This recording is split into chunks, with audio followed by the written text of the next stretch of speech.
Bonjour à tous. Donc aujourd'hui, on va parler de l'euro, la monnaie unique européenne. Alors pourquoi parler d'une monnaie sur une chaîne de gestion de patrimoine? Eh bien tout simplement parce que les choix que vous allez faire des monnaies pour vos investissements vont avoir un impact sur la performance de votre portefeuille. C'est pour ça qu'aujourd'hui, on va regarder les raisons de la création de l'euro. Ensuite, sur la base des 20 ans d'historique qu'on a sur cette nouvelle monnaie, eh bien, quels sont les points négatifs et positifs qu'on peut identifier? Et enfin, sur la base des actualités récentes, quelles sont les perspectives qu'on peut estimer pour cette monnaie? Donc, comme toujours, si vous aimez les vidéos, n'hésitez pas à vous abonner, à mettre un pouce vers le haut, ça m'aide beaucoup pour le référencement. Voilà, on y va, c'est parti.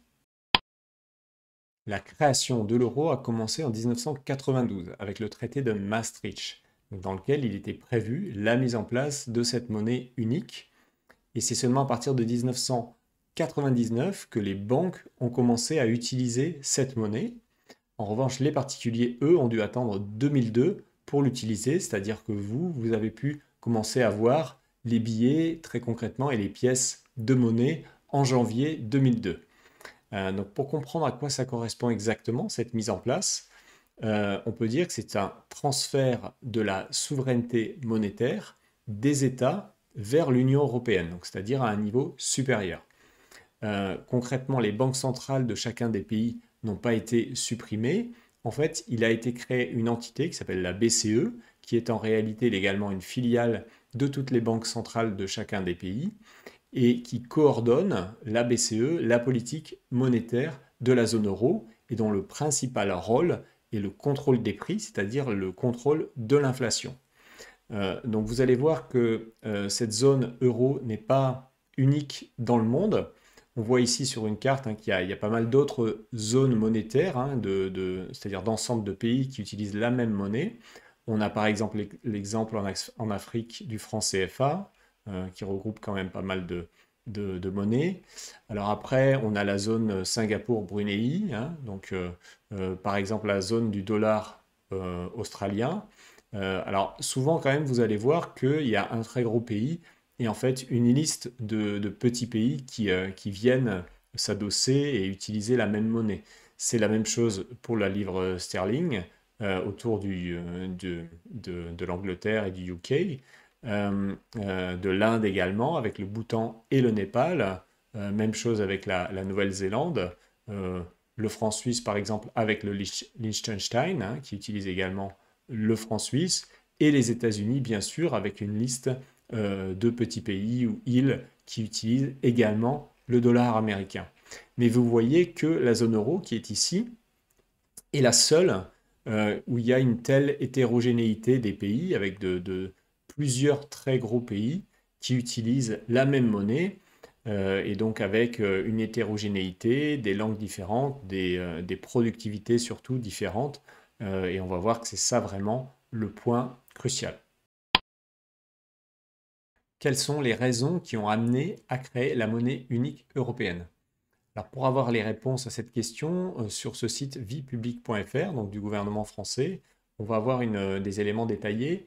Donc ce qui nous est indiqué, c'est que tout d'abord, il n'y a pas uniquement des raisons économiques, mais il y a aussi des raisons politiques.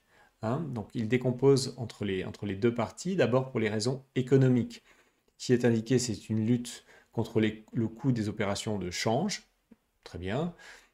Également mettre fin au mouvement erratique entre les monnaies nationales. Donc ça, c'est vrai, c'est un point qui est la monnaie d'un petit pays va subir plus facilement des attaques spéculatives que des monnaies comme l'euro. Ensuite, et c'est le point principal, contrecarrer la puissance du dollar américain. Donc ça, c'est à mon avis vraiment le point central, le dollar américain étant depuis de nombreuses années la monnaie de référence mondiale utilisée pour lever de la dette et également pour les échanges commerciaux. Et enfin, il est précisé que ça a été fait pour réduire les coûts des opérations transfrontalières et améliorer la productivité des entreprises. Mais je pense quand même que le point principal, c'est contrecarrer la puissance du dollar pour la partie économique et les raisons enfin politiques. Donc là, ce qui est indiqué, c'est l'objectif est d'approfondir l'intégration européenne Et je vous lis la suite, l'adoption de la monnaie unique ouvre la voie à un approfondissement de la coopération dans d'autres domaines. Donc c'est pas très clair, mais globalement, ce qu'on doit lire entre les lignes ici, c'est que ça s'inscrit dans un processus qui va très clairement vers un fédéralisme européen. Alors quels sont les bénéfices, les avantages de la mise en place de cette monnaie unique? Donc pour moi, il y a deux choses. Il y a des avantages qui sont cités parfois, qui sont en fait assez marginaux. Quand il est évoqué par exemple la réduction des frais de change entre les différentes monnaies des pays européens, ou bien la possibilité que vous avez de partir en vacances sans avoir besoin de changer votre monnaie. Bon, ça, c'est véritablement des bénéfices qui ne me paraissent pas très importants. Le point central, comme je le disais, c'est véritablement la capacité d'aller concurrencer le dollar américain. Donc là-dessus, on va regarder deux chiffres. Au niveau des réserves de change des banques centrales, donc vous voyez ici en les deux premières lignes, d'abord l'US dollar et l'euro. Donc on voit qu'effectivement, l'euro a pris une place désormais significative, au-delà de 20% des réserves de change des banques centrales, plutôt en augmentation depuis la période de mise en place de l'euro, alors que l'US dollar, lui, est quand même en baisse significative. Alors il reste en volume 3 fois plus important que l'euro. Néanmoins, on peut dire que dans les réserves de change des banques centrales, très clairement, l'euro a pris une place importante et il est le deuxième de loin devant toutes les autres monnaies. L'autre point à regarder, c'est donc les volumes dans les échanges entre monnaies. Donc là, c'est ce qu'on peut voir sur ce graphique. D'abord ici le dollar et ensuite l'euro. Donc à chaque fois que cette monnaie, le dollar, intervient dans un échange avec une autre monnaie. Et donc là, vous voyez quand même que le dollar reste de très très loin la monnaie la plus utilisée dans le commerce international, à plus de 88%, moins d'un tiers pour les échanges en euros, avec notamment l'euro dans l'échange. Donc très clairement, l'US dollar reste de loin, vraiment de très loin, la monnaie la plus utilisée dans le commerce international, également dans les opérations de levée de dette. Et l'euro est quand même très loin pour l'instant d'être en position de concurrencer le dollar. Donc pour moi, ça reste, disons, le point central. L'euro a certes pris une position de deuxième monnaie la plus utilisée dans le monde, mais pour l'instant, elle est très loin d'arriver à concurrencer le dollar. On va maintenant passer aux inconvénients, aux problèmes liés à la mise en place de l'euro, de la monnaie unique. Donc le suspense ne va pas durer très longtemps, vous allez voir. Cette partie est beaucoup plus longue que la précédente sur les bénéfices. Pour commencer à illustrer cette partie, je vais vous donner l'avis de 4 économistes qui ont comme particularité d'avoir tous les 4 reçu le prix Nobel et ils ont pas mal travaillé sur le sujet de l'euro. Alors d'abord, Joseph Stiglitz, qui est un économiste américain, plutôt proche du Parti démocrate. Donc lui, ici, parle en 2016, donc c'est quelques années après la crise des subprimes, et il fait un certain nombre de commentaires pour expliquer pourquoi les pays d'Europe ont du mal à s'en sortir suite à ce choc important qu'est la crise des subprimes. Donc il explique que l'euro n'est sans doute pas le seul problème, mais c'est le principal problème selon lui. C'est quand même une affirmation assez forte.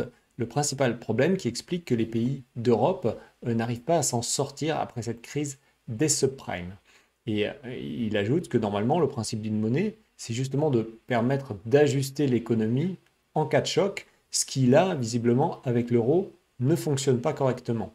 Donc normalement, quand vous avez votre propre monnaie, c'est ce qu'il dit là, vous pouvez baisser votre taux de change, baisser les taux d'intérêt, les ajuster, et chaque pays peut agir de manière différente en fonction de sa situation, pour répondre à sa problématique propre. Et là, ce n'est pas possible au sein de la zone euro, puisque la politique monétaire est décidée en centrale pour tous les pays en même temps. Voilà, et donc quand on analyse ce qui se passe dans la zone euro, on voit qu'il y a une divergence peu à peu entre les pays du Nord et les pays du Sud.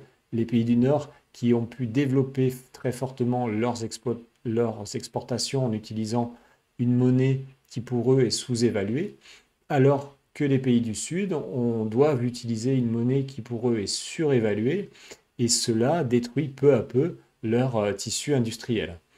Donc c'est ce qui est précisé ici. Et selon lui, un des problèmes, c'est qu'un certain nombre de personnes en Europe s'entêtent à essayer de vouloir résoudre ce problème en demandant aux pays de réduire leur déficit. Or, selon lui, ce n'est pas la bonne méthode. L'augmentation des déficits est plutôt la conséquence de crises, de chocs qu'il y a eu et que les pays n'arrivent pas à résoudre. Donc, voilà ce qu'il précise également, c'est que, et c'est un point important, je trouve, la monnaie, c'est un moyen, un outil en réalité. Et ce n'est pas une fin en soi. Donc selon lui, quand on a un projet politique commun, il n'est pas globalement obligatoire d'avoir une monnaie commune. Hein. Si ça peut aider, pourquoi pas, mais sinon, c'est peut-être pas une bonne idée. D'ailleurs, il conclut en disant, vous devrez peut-être abandonner l'euro pour sauver le projet européen. Voilà. Donc ensuite, on continue avec Paul Krugman. Donc là aussi, on est sur un économiste américain qui a eu le prix Nobel, plutôt proche du Parti démocrate. Et donc, lui également insiste sur le fait qu'il y a un point fondamental. Quand on possède sa propre monnaie, eh bien, il y a énormément d'avantages, et notamment le plus connu, c'est celui de faire une dévaluation pour amortir des chocs économiques. Hein. Donc ça, c'est quelque chose qui est, pour des pays fragiles, très efficace, en tout cas a été très efficace dans le passé. Et donc, une des problématiques qu'il voit au sein de la zone euro, c'est qu'il y a une très faible mobilité de la main-d'œuvre et bien sûr une absence d'intégration budgétaire. Il n'y a pas véritablement de budget européen qui permet de transférer des grandes quantités d'argent des zones les plus productives vers les zones les moins productives. Ça, ce n'est pas prévu. Et donc, également, il insiste sur le fait que la mise en place de l'euro a permis donc une baisse du coût de l'emprunt pour l'Europe du Sud et a créé des déséquilibres, notamment de très fort développement immobilier, en réalité des bulles immobilières, par exemple en Espagne. Et par ailleurs, il finit en disant que après la création de l'euro, les économies donc, des pays qu'on appelait les gypsies, c'est-à-dire la Grèce, l'Irlande, le Portugal, l'Espagne et l'Italie, eh bien celles-ci ont accumulé d'énormes déficits de leurs comptes courants, compte tenu du fait, comme je disais juste avant, qu'on les oblige à utiliser une monnaie qui est surévaluée par rapport à leur productivité. Et dans le même temps, l'Allemagne, pays du Nord, beaucoup plus productive, eh bien, elle connaît des excédents commerciaux records. Le troisième économiste très connu qui a parlé de l'euro, c'est Milton Friedman. Donc lui, c'était plutôt préalablement au lancement de l'euro qu'il a donné son avis. Donc ce qu'il explique ici, c'est que le marché commun ne constitue pas une zone comparable aux États-Unis, par exemple, où on a des individus qui parlent la même langue, qui sont mobiles, où les prix et les salaires sont relativement flexibles et où le gouvernement central a la capacité d'orchestrer des transferts entre régions. Donc effectivement, il n'y a pas de budget dans la zone euro qui permet de faire des transferts importants entre les zones. Et donc selon lui, il concluait en disant que l'euro va être une grande source de problèmes et non pas une source d'aide. Et le dernier économiste qui a donné son avis sur la monnaie unique, c'est un économiste indien qui a également eu le prix Nobel, qui s'appelle Amartya Sen. Donc l'article titre "L'euro fait tomber l'Europe". Donc, et on retrouve toujours les mêmes, vous allez voir les mêmes arguments. Donc il explique ici que son inquiétude vient notamment du fait que chaque pays renonce à décider librement de sa politique monétaire et des réévaluations des taux de change, toutes choses qui par le passé ont été d'un grand secours pour les pays en difficulté. Donc c'est le même argument que précédemment. Lorsque vous avez votre propre monnaie, vous pouvez utiliser ces outils pour vous remettre plus rapidement de ce choc. Et certes, il continue en disant, certes, on peut renoncer à l'indépendance monétaire, mais quand il y a par ailleurs intégration politique et budgétaire, comme c'est le cas pour les États américains. Voilà, et donc c'est effectivement, dans le cas des États-Unis, ça fonctionne, mais en Europe, selon lui, en tout cas avec le fonctionnement actuel, ce système ne peut pas fonctionner. Pour résumer les inconvénients qui ont été pointés par ces économistes. Donc, premièrement, la désindustrialisation des pays les plus faibles. Donc les pays les plus faibles sont les pays du sud de l'Europe. Qu'est-ce qui se passe pour eux? Ils ont une productivité qui est plus faible et sont obligés d'utiliser une monnaie qui est surévaluée par rapport à cette productivité. Et donc ce qui se passe, c'est que peu à peu, leurs exportations diminuent, les marges des sociétés dans le pays diminuent progressivement, ils ne peuvent plus investir dans leurs outils de production et donc peu à peu, le tissu industriel de ces zones se dégrade. À l'inverse, donc dans le nord, pour les pays les plus productifs, là, on a une création de surcapacité, c'est-à-dire que eux, à l'inverse, vont exporter de plus en plus. Pourquoi? Parce qu'ils sont forcés à utiliser une monnaie qui est sous-évaluée par rapport à leur productivité, et donc ils font de plus en plus de marge, réinvestissent ces marges dans leurs usines et créent en réalité des surcapacités de production dans ces pays. Troisième point important, c'est que il y a des déficits commerciaux structurels qui sont créés dans certaines zones. Donc, certains pays vont être systématiquement très fortement excédentaires, comme l'Allemagne par exemple, et d'autres vont être structurellement en déficit.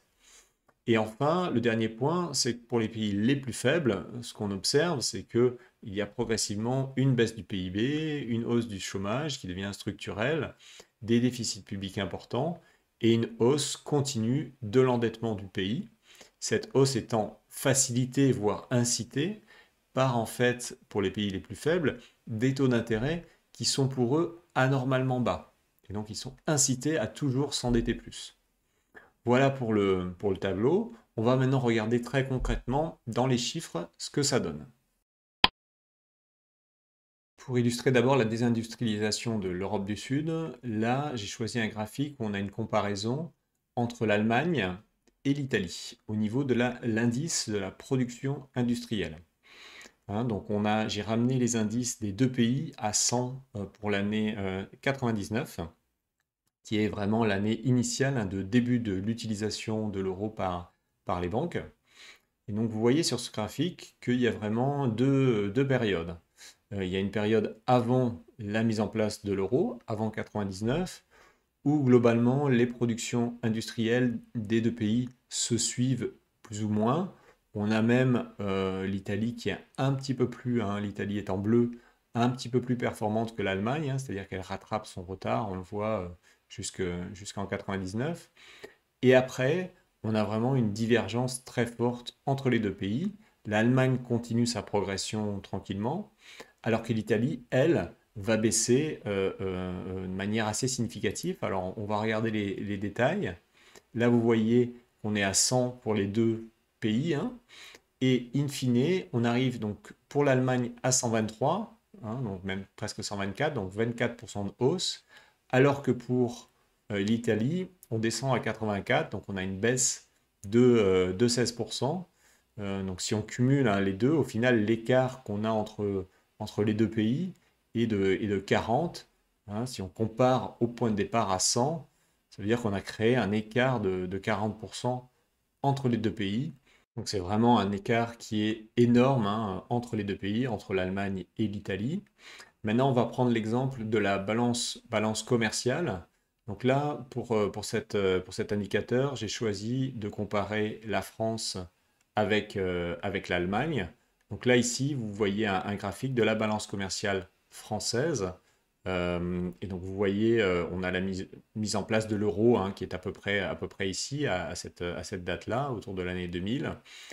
On oscille autour de 0, hein, préalablement, donc c'est assez normal. Et vous voyez qu'il y a une rupture très claire ensuite, hein, qui est en train de s'accentuer actuellement en France, avec voilà, une diminution continue, un déficit de plus en plus important de la balance commerciale française. Et de l'autre côté, on va regarder l'Allemagne. Donc là, pareil, on est sur une durée très longue. On a la mise en place de l'euro qui est environ dans cette zone-là. Donc eux faisaient déjà un petit peu plus d'excédents. Ils ont toujours eu une industrie assez forte, mais on était quand même, pendant longtemps, on oscillait autour de zéro, on n'était pas très loin de zéro.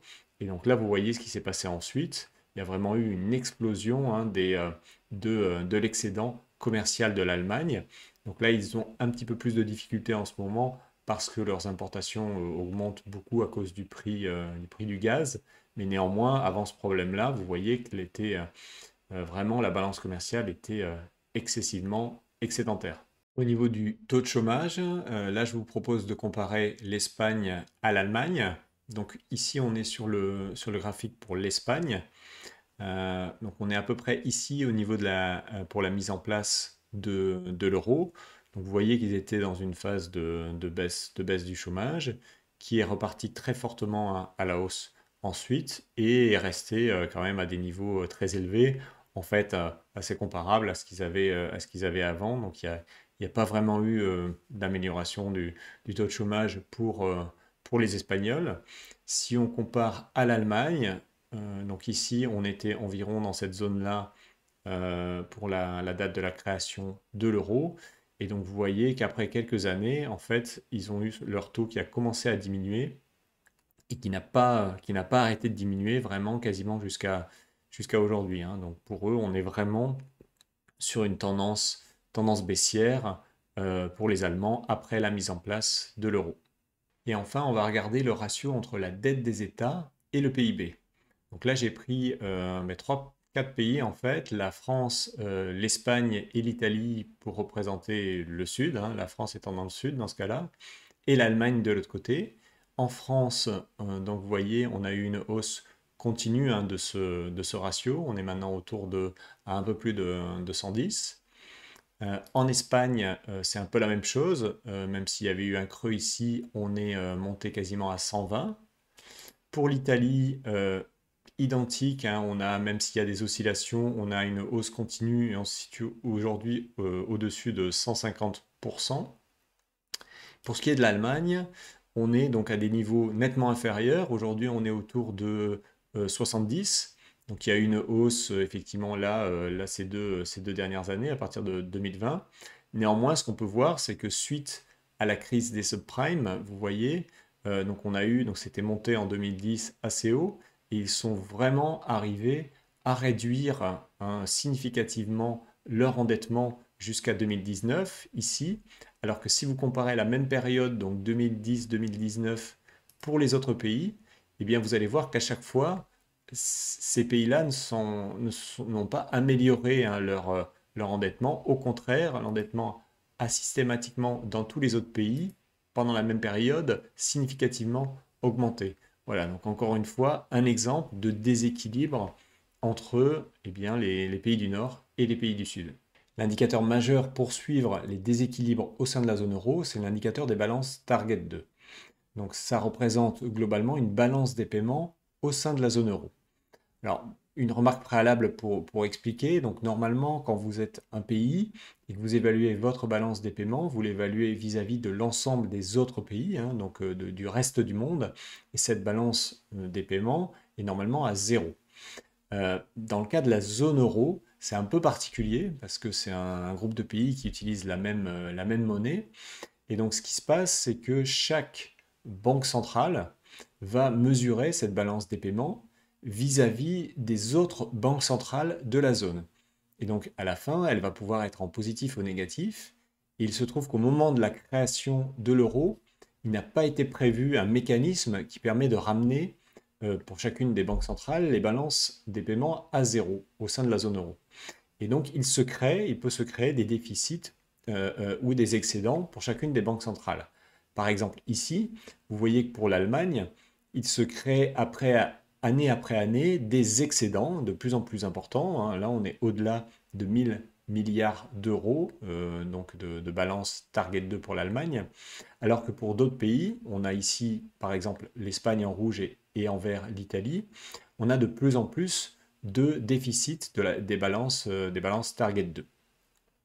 Donc pour bien comprendre, globalement, si on devait simplifier, ça correspond donc en fait à des liquidités qui quittent les pays plutôt du sud de l'Europe et notamment l'Italie et l'Espagne, pour aller vers des pays du Nord, notamment l'Allemagne et aussi le Luxembourg, ici, qui est une place financière importante. Donc, si on regarde l'évolution de la courbe depuis la création de l'euro, ce qu'on voit, c'est que jusqu'à 2007, en réalité, on était assez stable. Hein, on n'avait pas vraiment de divergence qui apparaissait. Ça ne veut pas dire qu'il n'y avait pas déjà des problèmes liés à la zone euro. Il y avait déjà beaucoup d'excédents commerciaux en Allemagne et des problèmes de désindustrialisation dans le sud de l'Europe. C'était déjà le cas.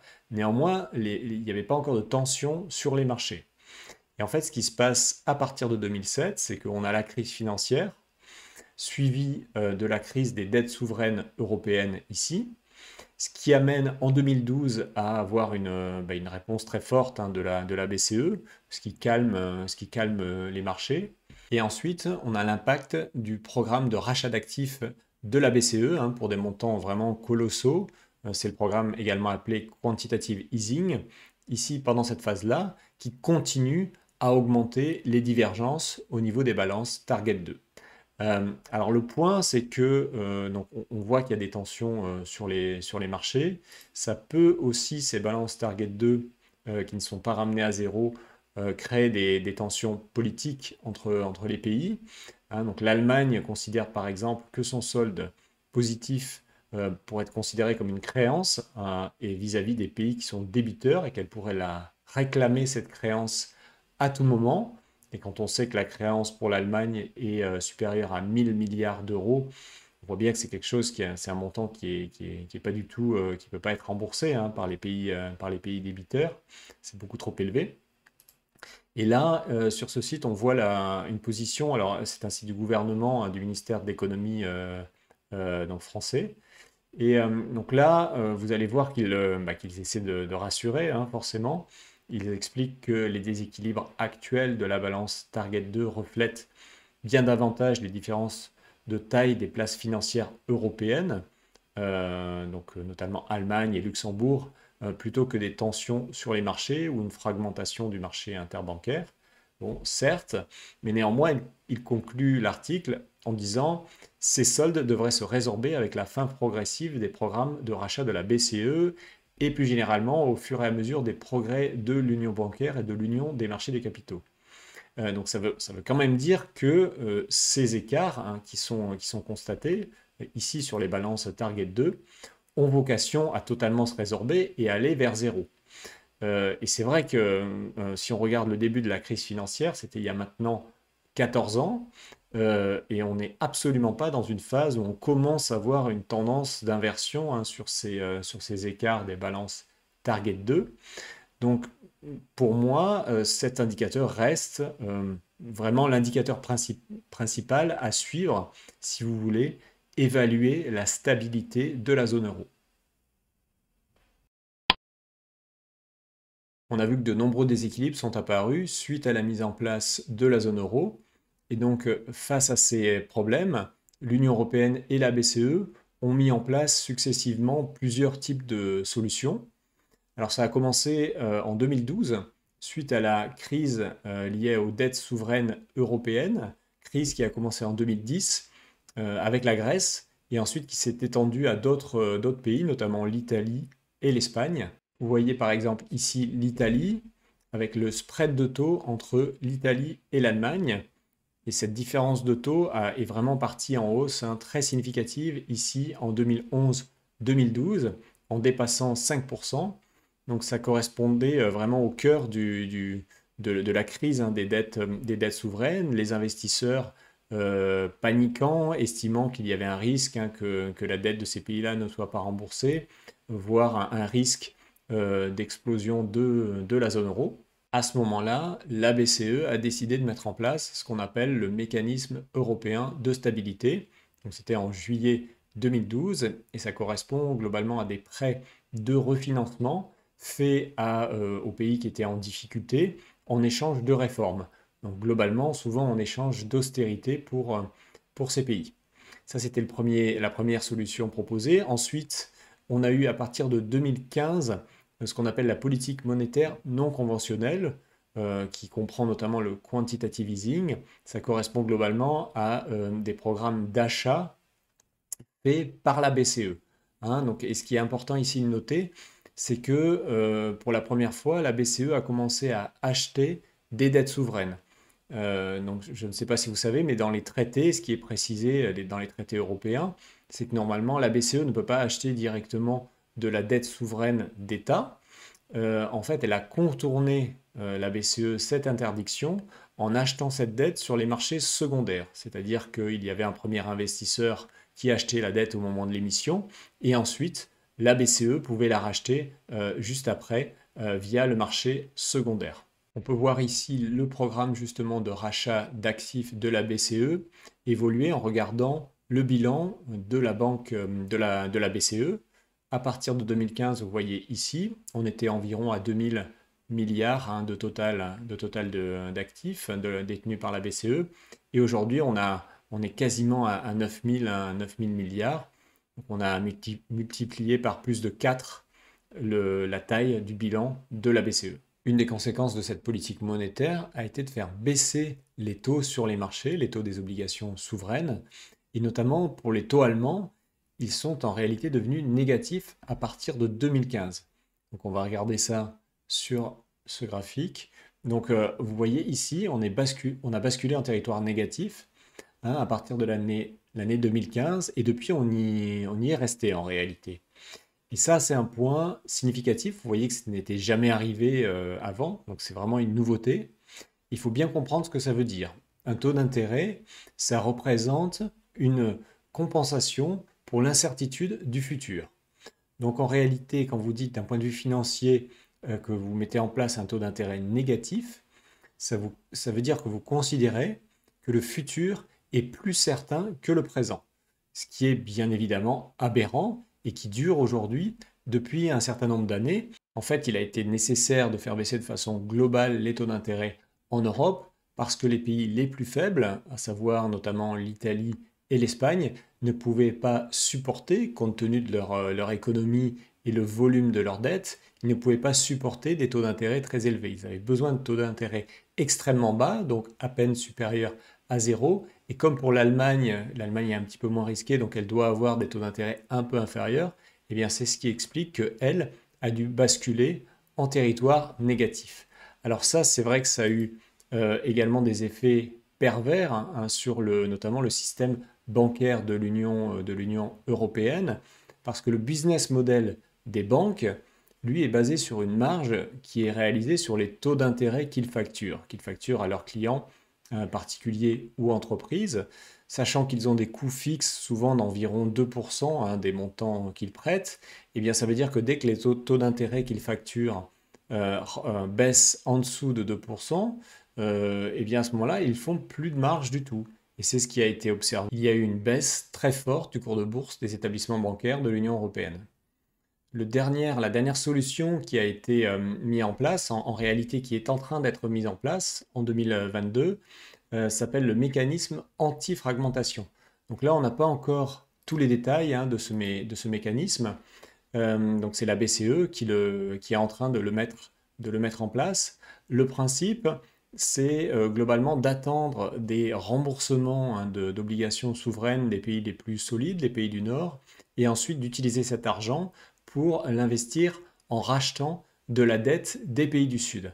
Donc l'idée étant de faire augmenter un petit peu les taux des obligations des pays du Nord et de faire baisser ceux du Sud, donc de faire diminuer ce qu'on appelle le spread de taux entre les pays du Nord et les pays du Sud. En résumé, vous voyez que toutes les solutions qui ont été proposées sont des solutions partielles, ce sont des solutions qui ne permettent pas de résoudre de façon globale et structurelle le problème de la zone euro, c'est simplement des solutions qui permettent de faire tenir l'euro un petit peu plus longtemps.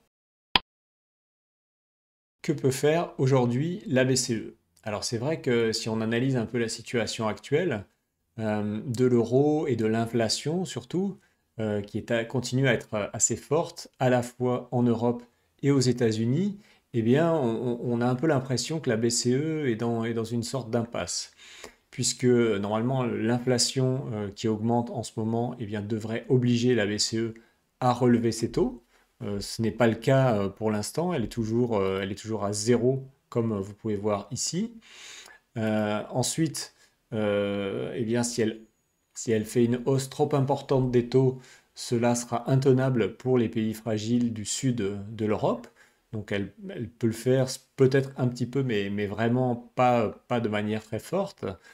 Et enfin, si elle ne remonte pas ses taux, eh bien, la baisse actuelle de l'euro contre le dollar américain, va continuer, va s'amplifier, ce qui va encore plus augmenter l'inflation, puisque on a un certain nombre de biens, notamment de l'énergie, qu'on achète désormais en dollars à l'extérieur, et donc ça va alimenter encore plus l'inflation. Comme la mission première de la BCE est le contrôle des prix et le contrôle de l'inflation, je pense personnellement qu'ils seront obligés de relever un petit peu les taux, hein. La BCE sera obligée dans les semaines qui viennent. Voilà, on aura la réponse dans pas très longtemps. Existe-t-il une dernière solution pour faire tenir la zone euro? Donc oui, je pense effectivement qu'il y aurait éventuellement une solution. Ce serait une mutualisation totale des dettes souveraines européennes. Donc c'est l'objet notamment de cet article que vous pouvez voir ici du ministre de l'économie Bruno Le Maire qui explique que selon lui, sans mutualisation des dettes, la zone euro ne survivra pas. Donc là-dessus, sur ce point précis, je suis d'accord avec lui. Il y a simplement un petit problème, c'est que cette mutualisation des dettes est normalement totalement interdite dans les traités européens qui ont été signés. Et c'est vrai que malgré cette interdiction, il y a déjà eu un premier test qui a été fait au niveau européen, hein. Donc malgré l'interdiction, mais dans une situation qu'on peut considérer comme exceptionnelle, effectivement, l'Union européenne a décidé de mettre en place en 2020, pendant la pandémie, ce qu'on appelle le plan de relance européen pour un montant de quand même 750 milliards d'euros, qui correspond à la fois à des dons et des prêts faits aux États membres. Il y a vraiment une particularité très importante, c'est que cette dette est en fait émise au niveau de l'Union européenne, au niveau de la Commission, et ensuite les remboursements sont effectués grâce au budget de l'Union européenne. Donc il y a en réalité de fait, par construction, une solidarité, une garantie qui est donnée par chacun des États membres de façon indirecte pour le remboursement d'autres États membres. Et voilà, donc c'est quelque chose qui a déjà été mis en place. Ça pourrait effectivement, très certainement, à mon avis, rassurer les marchés, au moins pendant un certain temps. D'un autre côté, ça pourrait créer également d'autres problèmes, des problèmes juridiques, notamment venant de l'Allemagne.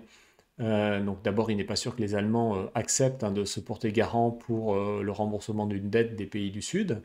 Et en plus de ça, ils ont dans leur constitution un article qui, de manière explicite, interdit ce genre de choses. C'est-à-dire explicite que l'Allemagne ne peut pas être garant du remboursement d'une dette d'un pays souverain tiers. Et donc c'est ce qui explique notamment qu'il y a une bataille juridique aujourd'hui entre la Cour constitutionnelle allemande et la Cour de justice de l'Union européenne. Voilà, donc c'est quelque chose qui est en cours. Et en plus de ça, il y a actuellement une action, hein, de certains citoyens allemands pour contester ce plan de relance européen qui, comme je l'ai dit, est normalement, dans le fonctionnement normalement, est interdit par les traités. Voilà, donc pour conclure, moi personnellement, je pense que c'est quelque chose, la mutualisation totale des dettes européennes qui va être tentée pour effectivement arriver à faire tenir un peu plus longtemps la monnaie unique. En conclusion, donc premièrement, je pense que la mise en place initiale de l'euro a réellement été faite pour des raisons politiques. C'est quelque chose qui s'inscrit dans un projet pour aller vers plus de fédéralisme européen, très clairement. Deuxièmement, d'un point de vue économique, à mon avis, le bilan est désastreux. Certaines personnes citent comme point positif les excédents commerciaux de l'Allemagne. À mon avis, ce n'est pas vraiment un point positif. Ça s'est fait au détriment des pays du sud de l'Europe. Par ailleurs, il y a eu un impact très négatif de l'euro sur les banques allemandes. Et également, on voit en ce moment, hein, notamment du fait de la baisse de l'euro, que justement les excédents commerciaux sont en train de baisser très fortement en Allemagne. Donc non, pour moi, très clairement, le bilan global économique est extrêmement mauvais. Par ailleurs, on sait depuis le début, en réalité, que pour que ce système fonctionne de monnaie unique, il faut véritablement aller vers plus de fédéralisme. Et c'est vrai que moi, à mon avis, c'est que en réalité, au sein de la zone euro, il y a vraiment une hétérogénéité très forte. Il y a des différences culturelles, il y a des différences en termes de niveau de vie, en termes de productivité également, qui font qu'il est extrêmement difficile de se mettre d'accord pour aller vers plus de fédéralisme. À mon avis, c'est tout simplement pas possible. C'est pour ça que je pense qu'il faudrait avoir le courage de dire, voilà, on a un outil, parce que c'est simplement un outil, une monnaie. On a un outil qui ne fonctionne pas, on a fait une erreur, et il vaut mieux revenir en arrière et revenir aux monnaies nationales. Mais je pense qu'effectivement, les politiques, les dirigeants européens, eux, ne sont pas du tout d'accord avec ça et feront absolument tout ce qui est en leur pouvoir pour faire durer le plus longtemps possible cette monnaie unique. Faisons maintenant le lien avec votre patrimoine. Donc quand vous gérez votre patrimoine, ce que vous devez faire en premier lieu, c'est de définir votre monnaie de référence. C'est quoi une monnaie de référence? D'habitude, ça se définit comme étant la monnaie dans laquelle vous allez calculer la performance de votre portefeuille. Et pour choisir cette monnaie, donc la plupart du temps, vous prenez le pays dans lequel vous habitez, ou en tout cas le pays dans lequel vous allez vivre dans les années qui viennent, et ou le pays dans lequel vous allez avoir des dépenses importantes. Souvent, c'est le pays dans lequel vous avez prévu d'acheter une maison. Voilà, donc c'est pour mesurer les dépenses futures. Et donc prenons par exemple deux cas de figure. Là, en France, pour une personne qui va qui va avoir comme monnaie de référence l'euro. Eh bien, à ce moment-là, si elle a écouté par exemple la vidéo que j'ai réalisée, elle va se rendre compte que sa monnaie de référence est quand même plutôt une monnaie qui est un peu instable, qui n'existe pas depuis extrêmement longtemps, et c'est une zone économique dans laquelle il y a pas mal de divergences. Donc, vraisemblablement, il faut diversifier son exposition avec d'autres monnaies, hein, ne pas avoir uniquement des actifs libellés en euros, mais choisir des monnaies, d'autres monnaies. Alors que si vous habitez par exemple en Suisse et que votre monnaie de référence est le franc suisse, ben là, c'est quand même assez différent. Vous avez une monnaie qui est beaucoup plus solide, qui existe depuis très longtemps, qui a prouvé qu'elle était solide, qui est émise par un gouvernement qui est plutôt bien géré, le pays fonctionne bien, il n'y a pas de chômage.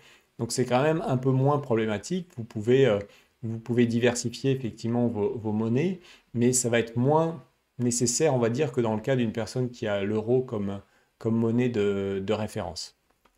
Alors ensuite, quels actifs on peut choisir si par exemple on souhaite vraiment diminuer son exposition à l'euro.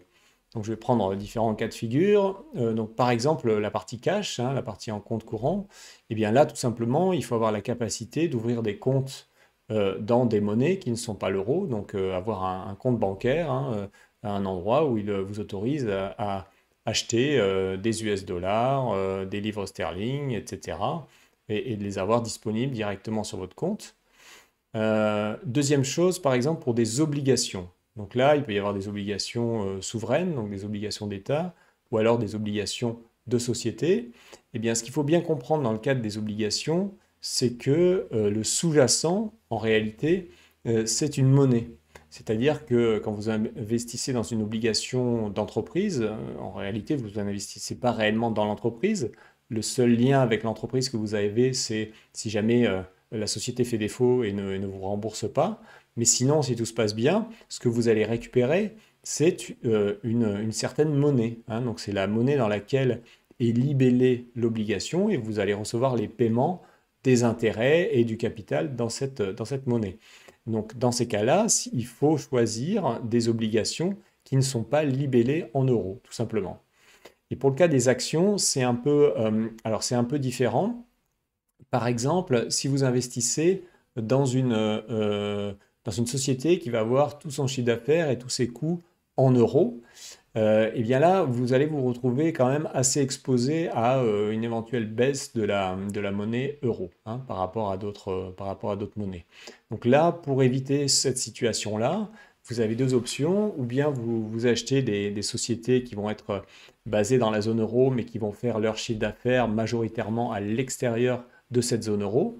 Donc là, vous allez avoir une bonne diversification, vous allez limiter votre exposition à l'euro. Si vous voulez limiter encore plus, vous pouvez directement acheter des actions en dehors de la zone euro, hein, qui sont libellées dans d'autres monnaies et où effectivement les sociétés font la majorité de leur chiffre d'affaires en dehors de la zone euro. Et donc dans ces cas-là, vous n'aurez pas une exposition à cette monnaie. Voilà. Donc ce qu'il faut bien comprendre en conclusion, c'est que le choix des monnaies, au final, ça va avoir un impact sur la performance de votre portefeuille.